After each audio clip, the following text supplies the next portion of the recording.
You know, the integrated test center really is sort of the crowning project of WIA right at the moment, and a lot of time and resources are being devoted to that. And there's a lot of activity happening with that project, both on the design and the facility and the technical details there as well, but also with our outreach and PR and those things. And I know a number of folks have seen this video already, but I think this video really does set the stage for what the project is, the overview, our various partners, and whatnot. So for those who haven't seen the video yet, I'm going to show it. And for those who have already seen it, well, you get to see it again. So I'm very proud of the fact that Wyoming is the energy state. Every day, Wyoming exports affordable, reliable power to the rest of the country. If you're turning on a light switch or heating your house, chances are Wyoming played a role.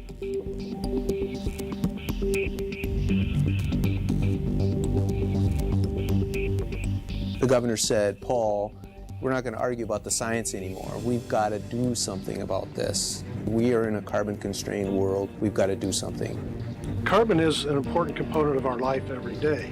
If we can figure out what to do with CO2 from a power plant, it's a value to all of us as consumers of electricity. There are a lot of very brilliant people in this world. Once they have a great idea, they need someplace to bring that more into the real world. And that's really what the ITC is all about. It's a platform for innovation, it's a platform for demonstration, and it's a platform for really getting us to the next level on breakthrough energy technologies. So I began to talk to the governor a little bit about the possibilities of putting this test center on the back end of Dry Fork Station such that we could demonstrate absolute clean coal in America, because CO2 is the last thing.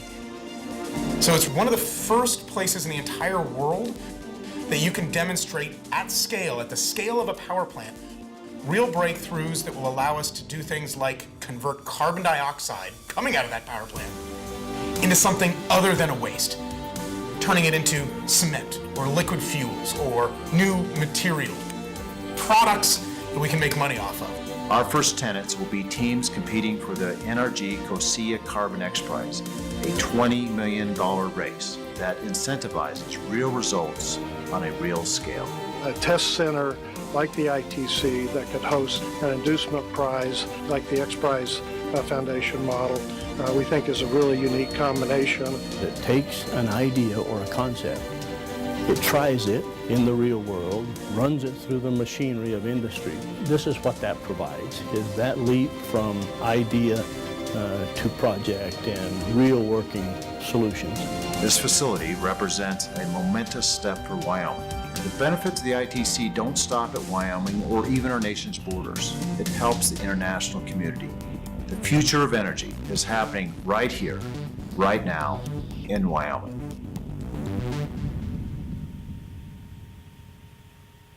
And so this video is available on the ITC website there, and so for anybody who is interested in hosting it or linking it back to their website, please do.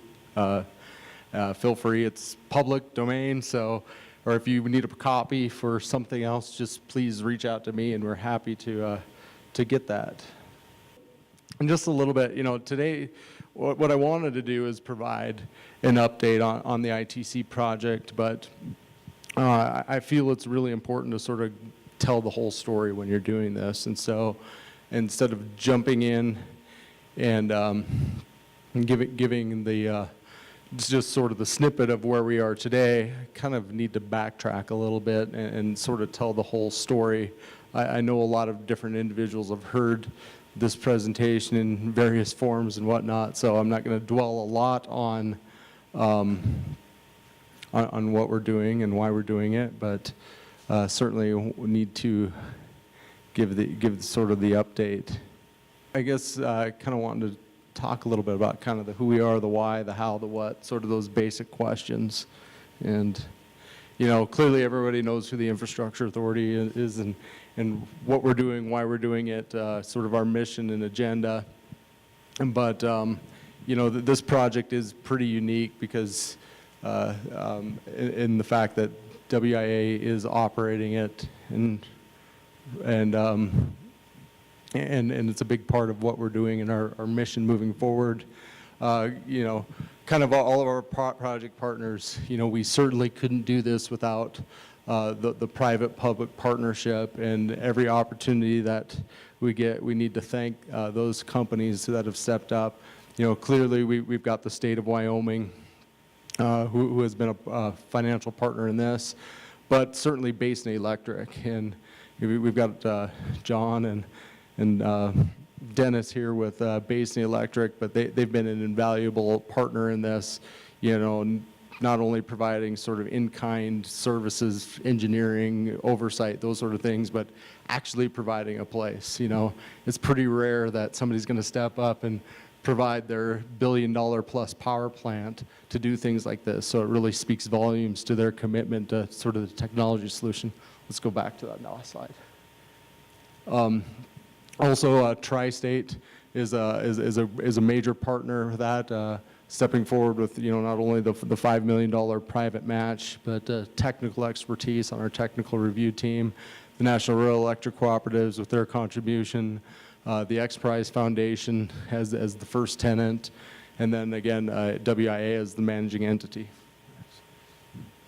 You know, this group in Wyoming certainly understands the benefit of coal to the state. You know, why are we doing this? You know, as I talk to different groups outside the state, they think, you know, coal is a, you know, 18th century power source. We need to be looking to the next and looking to the next, and why are we doing this? Well, you know, coal is such an important part of our economy here in the state. You know, it's thinking larger, thinking past that, you know, that it is just, you know, we're going to just burn it, you know, using those old technologies, but what can we do to ensure the viability of a major resource in this state moving forward? You know, and you know, another question was always why is Wyoming doing this? Shouldn't DOE be doing this? Shouldn't, you know, research institutes and universities and those sort of things? This is a pretty busy slide, but I think, you know, one of the most important takeaway to me is when you look at that graph up there, you got fossil energy at the top, and then the next one is renewables. And when you look at what was in the president's budget, and the president's budget is really a document that sort of spells out his priorities. Well, you know, when you look at $600 million, it's certainly a lot of money, but when you look at what this administration is devoting to renewables, which is over $2 billion. And then when you look at their request, actually they take fossil energy down a little bit, but they're doubling renewables.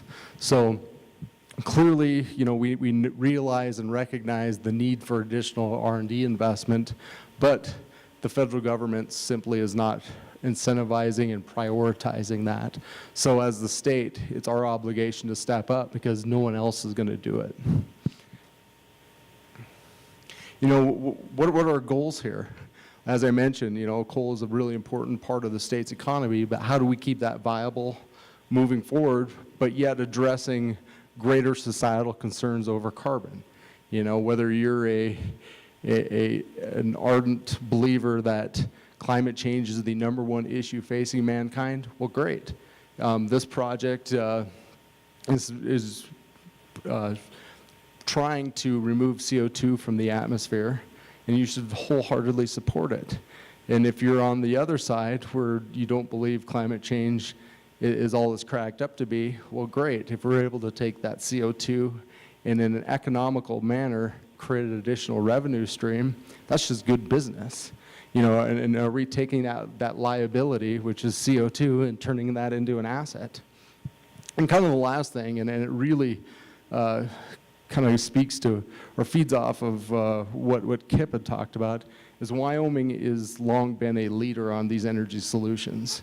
And it puts the state in a much stronger negotiating position if we are putting our money where our mouth is and actually doing something. So continuing to put the state as a leader on that. Clearly, we all understand technology, and technology evolves, and power plant and electricity generation technology has evolved similarly to all the things that we see around us. And I think it's important to sort of make people aware or think about that in those sort of terms. You know, we have all seen vast and dramatic technology improvements around us in everyday life, but these sort of improvements are occurring in technology, or excuse me, in electricity generation as well. You know, just a couple things. You know, the one thing that I really like to point out is cell phone technology. You know, you look 20 years ago and you had these giant bricks, and you know, then phones kind of got smaller, and flip phones and things, and now phones are actually getting bigger again. But you know, now our phone is more than a phone. It's all, you know, it's our video recorder, it's our music player, it's our PDA, it's our stopwatch, it's our alarm clock, and every day people are coming up with additional apps that allow that piece of hardware to do more and more things. And so this technology that we've all seen in the last 20 years, it's surrounding us, and it's evolving, and can and should apply to electricity generation as well. And we also know that emission technology works.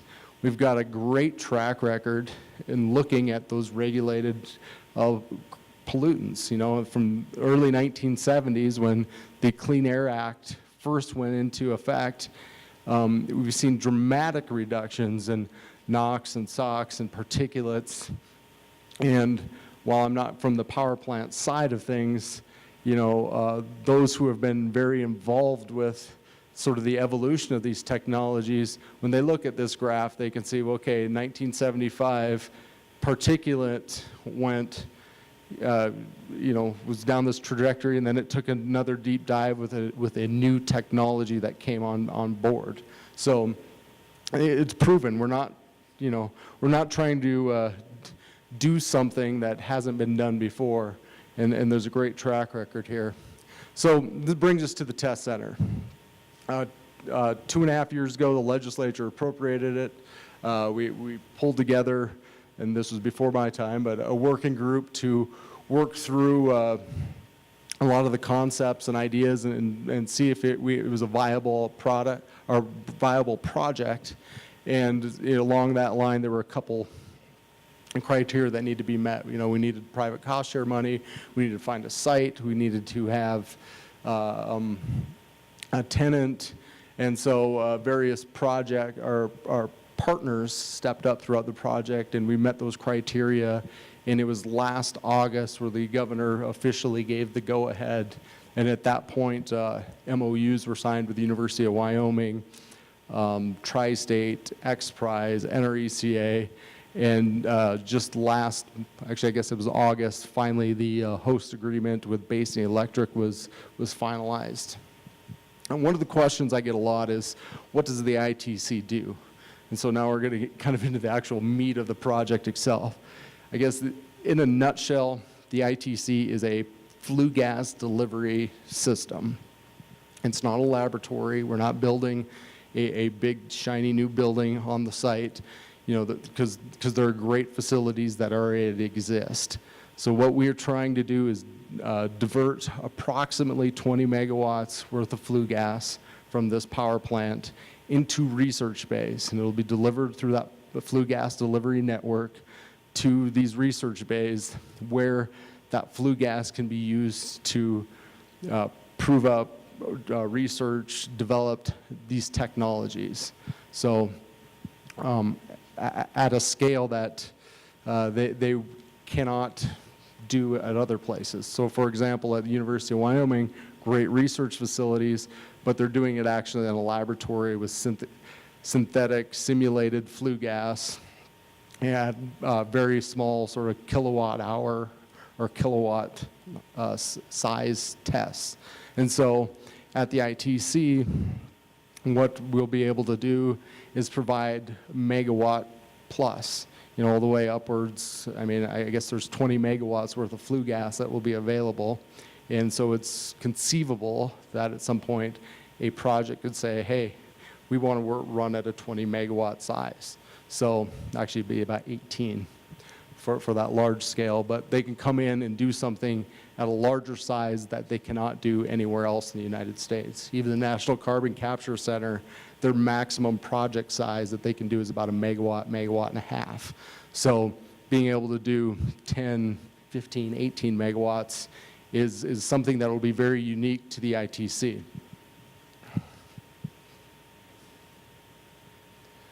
There's two areas of the facility, and one area that probably gets the most publicity right now is these small test bays.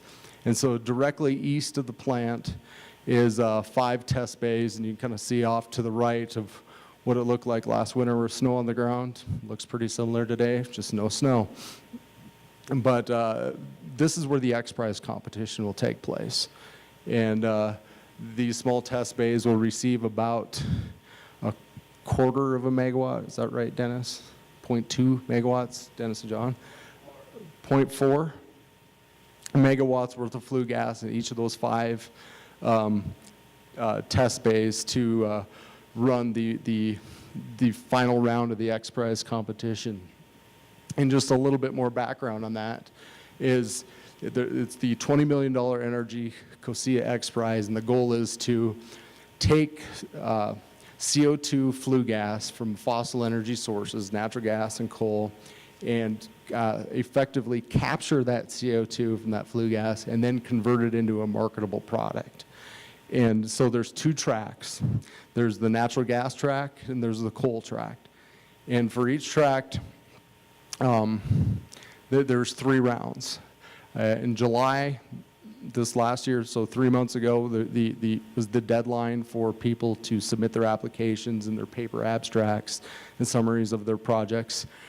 Currently, right now, they're working through those projects. My hope was to have someone from XPRIZE here this week, but on October 15th is when they will make the announcement and take those 47 applications and boil it down to the 15 semifinalists. And so that they've got a major announcement coming here in the next week or so. And those 15 semifinalists will actually move to small scale, bench scale sort of testing. And that will occur through the fall. And the 5 winners of that semifinal competition will each be awarded $2.5 million. And there's 2 tracks, so this is identical for coal and for natural gas. And then those 5 teams that are finalists will be the ones who move on site to the ITC late next year. And they will test there for about 2 years. And the grand prize winner there will win about exactly $7.5 million. So that is the first tenet of the facility. But it's important to note that XPRIZE is a tenant. They're running a competition. They're temporary, and at the completion of the competition, they will vacate the small test bays, and that space will be available to lease to additional researchers. Lastly, or the next part of this, I guess, is the large test center, which is about due south of the facility. And this is kind of an area that has a lot more, I guess, flexibility with regards to who can test there and what we're going to do. Very, very soon, we will be releasing the application process, the RFP process for researchers to come in and lease this large test center. So when we've got the 5 test bays that will be utilizing about 0.4 megawatts each, meaning that the large test bay, there's 18 megawatts worth of flue gas that will be available for researchers to come in and utilize. And so we're hopeful that by early next year, we will have a tenant identified, a contract signed, and by next fall, they will begin moving into the site to set up their research project. So we kind of have some major milestones, and while the facility itself has a ways to go. There's a lot of work that has occurred to get to where we are today. And I'm not going to go through these line by line, but beginning of March 2014, when the original authorization came, we've done a lot of different things to get to where we are today. A couple points that aren't not in there that need to be mentioned is construction will begin shortly out of the site with sort of the second phase. Earlier this year, an isolation damper was installed, and basically that's the valve that directs the flue gas from the power plant over to the ITC area versus continuing up the stack. The power plant had a regularly scheduled maintenance shutdown, and so in order to take advantage of that window, that needed to be installed in March and April during that shutdown. That occurred. Everything is great. That piece of equipment is there. So through the summer, engineering continued, and did contractor site visits, and those proposals went out. Someone was selected, and construction will begin very, very soon. Also, the RFP that I just mentioned, that is imminent as well. So a couple big announcements that will be occurring here shortly. Construction will occur through the fall and winter, and as much as weather will allow things to happen. Next spring and through the summer, we can sort of test the facility, do all those sort of controls, and by next summer, next fall, we should be ready and open for business and ready to accommodate those testing entities as they come in, both on the small and large test bays. Just kind of quickly wanted to show, give folks sort of an idea of what the site actually looks like. Like I said, major construction, or the second phase of construction, has yet to begin, but these test bays, they're gravel pads out alongside the power plant. It's not a big capital construction, or it is a big capital construction project, but it's not a physical bricks and mortar construction project. So these test bays are outdoor gravel pads. Each gravel pad will have hookups to the flue gas, water, sewer, and then electricity metered through Powder River Energy. So this facility is a very basic at this point, but we feel like it does provide a lot of flexibility, and it will be easy to modify and grow should things be a success and the partners agree to move forward. But as I mentioned, the damper installation occurred earlier this year, and that is the one physical piece that is on place, that is there and part of it. These pictures are a little bit hard to see, but on the picture on kind of the top left-hand side, you can kind of see a white pipe going kind of through the middle. Well, that's the ductwork taking the flue gas from the scrubbers and the pollution control equipment up to the stack to go up. So you sort of see the red lines denoting approximately where some of these flue gas pipelines will go. And so we're going to tie into that pipe. On the right side, these pictures are a little bit dark, but on the right side, as you kind of see the duct itself, and way back is the stack itself. So the damper is on the left. Oops. And then this was them pouring the foundation for the damper going in March and April. And so that damper is there. I guess I realized I didn't actually have a picture of the completed damper assembly and stand, but that has occurred. And so now we're kind of looking at what are our next steps. We've had several great conversations with the Office of Fossil Energy at Department of Energy, and looking for opportunities to leverage some of their funding. One of the great things about this project is that it is a state of Wyoming and private entity partnership, is that we don't have to go through NEPA processes and federal permitting. We are required to do all of our air permitting through EPA. I mean, there's no special waivers like that, but when you utilize federal funding, there are strings attached, and those strings tend to slow down the process. And so we're looking for creative ways to utilize some of these funding to help these individual researchers come in and test, because the ITC itself, it's a facility. We're not hosting, or I should say, we're not promoting or a partner in any of the R&D projects itself. We are providing a space to test R&D projects from various testers. So one thing that these tenants will need is funding partners to build their apparatus, take it from a kilowatt scale to a megawatt scale. And so how can we utilize existing funding to do some of those things? We're also looking at opening these dialogue with various international testing partners. We don't want to reinvent the wheel or duplicate things that are being done elsewhere. And the best way to ensure that is to be a part of the network of laboratories and research centers that are doing this. And so there's a group called the International Carbon Capture Center Network, and there's only 10 members, and these are the major CO2 testing centers in the world.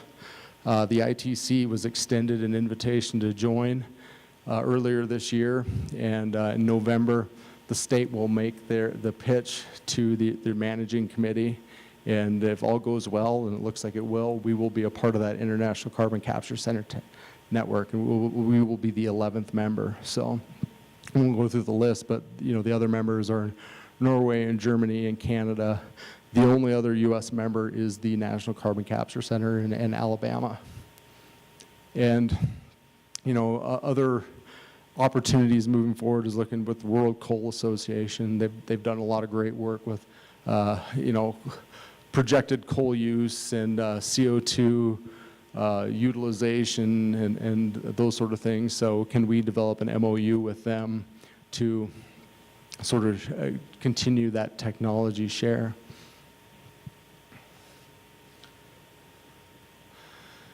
So with that, that's kind of the status of where things are today. We are on track. Things are moving. Things are progressing. There's considerable interest outside the state of Wyoming as to what we're doing, how we're doing it. $21 million is a lot of money, but then again, it's not in the R&D world. And so there's a lot of interest in how we're doing things and the way that the partnership is structured to build this facility on what is seen as a shoestring budget. But we're moving forward, and people are watching what Wyoming's doing with great interest. So my contact information is there. The ITC website is there as well. You can sign up for our regular updates and mailing lists and those sort of things. When the RFP is released, it will be through that website. And with that, I will gladly answer any questions.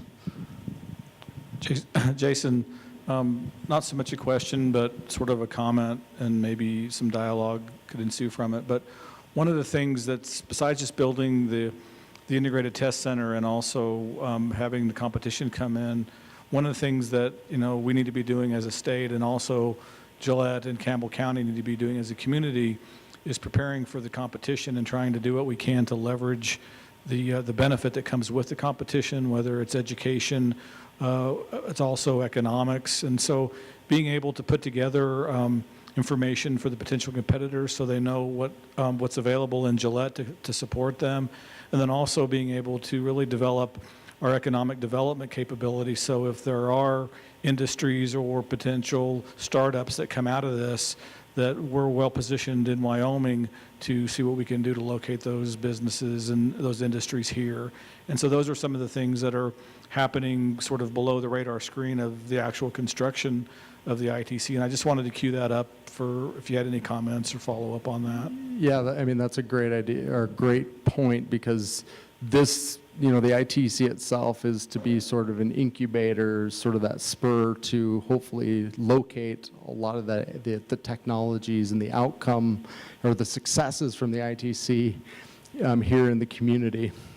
Last week, had a chance to visit with Sean Reese with the Business Council. I've had conversations with Phil Christofferson with the local economic development group, and then Charlene Murdoch here at the chamber as well. Is how to sort of the first phase is put together these sort of packets for the XPRIZE, those 5 finalists and other research entities. You know, things. Here are the capabilities within the community. You know, and if you are, you know, Mitsubishi out of Japan that comes here and needs some little part manufactured or something breaks, well, hey, here's our local machine shops or, you know, the great technical entities here do that. Also, you know, lodging opportunities, office space, you know, those sort of things that a team that's potentially going to be on the ground in Wyoming for a couple of years could utilize and use, but then also thinking further out. I know the county commissioners have taken a few steps with regards to building maybe a business park, an energy business park. Phil has also worked on some of those things. So thinking forward how we can be really a natural sort of place for these entities to call home. You know, the XPRIZE has got a good track record of that. If you look at one of their original projects, which was called SpaceX, and it was the rockets and sort of private space travel. Well, where they conducted the sites or the test itself, that little area out in the Mojave Desert kind of became the ground zero for this new private space flight industry. And so can we use that model to make Gillette sort of the home of CO2 advancement, utilization, sequestration? Because, you know, there's a real opportunity because no other place is doing that. Any other questions, comments? Mr. Stamp. Of the 47 applicants, can you give a quantitative number based on the natural gas side of CO2 and then on the coal side? A lot of the technologies can be used for either one. I mean, it's just flue gas. While they are different, I know some of the projects are entered in both tracks, and so I don't know exactly who is doing what. I do know that there are there are projects from 7 different countries.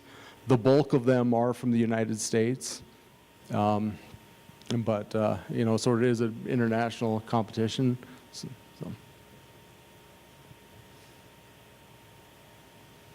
David.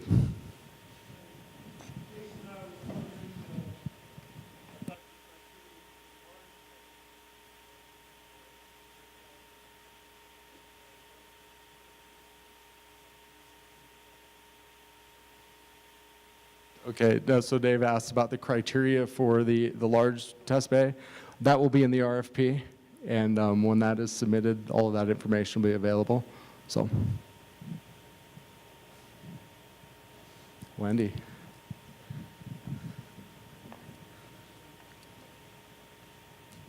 So I have the ornery question. Have you approached Mayor Bloomberg? Because $50 million from him would certainly be helpful on this project. You know, actually yesterday I was talking to one of my board members about one of the ideas moving forward is tapping into some of this foundation money, you know, because certainly seed money is available. You know, there's a foundation that's called Clear Skies, and it's run by a gentleman named Jay Faison, he's in North Carolina, and I think he made his money sort of in the high-tech world, but he's Republican. he's very rational and reasonable about energy. He's very passionate about clean energy, but he realizes and recognizes that coal needs to be in the mix. And so we've started some dialogue with that group saying, hey, in Wyoming, we're building a facility and we've got, an idea. Would your foundation be interested in maybe helping fund some of these projects and things going in? But even looking forward or thinking even a little bit bigger, you've got the Hewlett Foundation and Gates Foundation and all these things. And how do we start a dialogue with them saying, if you're going to be intellectually honest about CO2 emissions and climate change, you can't get there without coal. If you look at, Exxon does an energy thing, and BP does, and, Department of Energy, there are all of these various global energy analysis, and that says coal is going to be a part of the energy mix for a long time, and is going to grow in a lot of areas. And so if you really want to be a part of technology revolution, is you need to step up and you can't ignore coal. And, I think it'd be really interesting to see if we couldn't reach out to some of these organizations that have typically been funding the other side. Mm-hmm. And I think that comes from sort of messaging and marketing, is how do we frame the pitch in a way that resonates with those sort of things.